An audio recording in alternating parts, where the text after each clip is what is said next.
এমন পরিস্থিতি আমরা করবো যে কেউ কাউকে আমরা ভয় করছি না, ভয়মুক্ত নাগরিক হবো আমরা সবাই। আমরা এমনি শান্তিতে আছি সবাই। কিছু একটা ঘটনা আমাদের একটা ক্ষোভ সৃষ্টি করে, আমাদের এই পানিতে ঢিল ছোড়ার মতো ঢেউ শুরু হয়ে যায়। এইটাই ক্ষোভ যদি আমরা সামাল দিতে না পারি, তাহলে যত কথা আমাদের মাথায় থাকুক না কেন এটার থেকে বিচ্যুত হয়ে যায়। কাজে এই ক্ষোভ যাতে, প্রথম কথা, ক্ষোভ সৃষ্টির কোনো অকেশন সৃষ্টি না হয়, আর যদি ঘটনা ঘটেও যায় ক্ষোভটাকে সম্বরণ করা। কারণ এটাতে যদি আমি সঙ্গে সঙ্গে উত্তেজিত হয়ে যাই, তাহলে আমাদের সমস্ত কিছু গোলমাল হয়ে গেল। যত কিছু করি, ঘটনা আমরা এমন করতে পারছি না এখনো, দুনিয়াতেও হচ্ছে না, বাংলাদেশেও হচ্ছে না।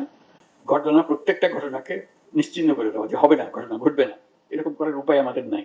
এতে ঘটনা ঘটবে, আশা করি আমাদের দেশে অন্তত ঘটবে না, কম ঘটবে, কিন্তু আমাদেরকে ক্ষোভ সম্বরণ করতে হবে যাতে এই ক্ষোভের তার আরেকটা কারণ সৃষ্টি না হয়। এটা আমাদেরকে করতে হবে। কাজে ওই ক্ষোভ থেকে আমাদেরকে আত্মসম্বরণ করা, এটা আমাদের বলে খুব জরুরি জিনিস হবে।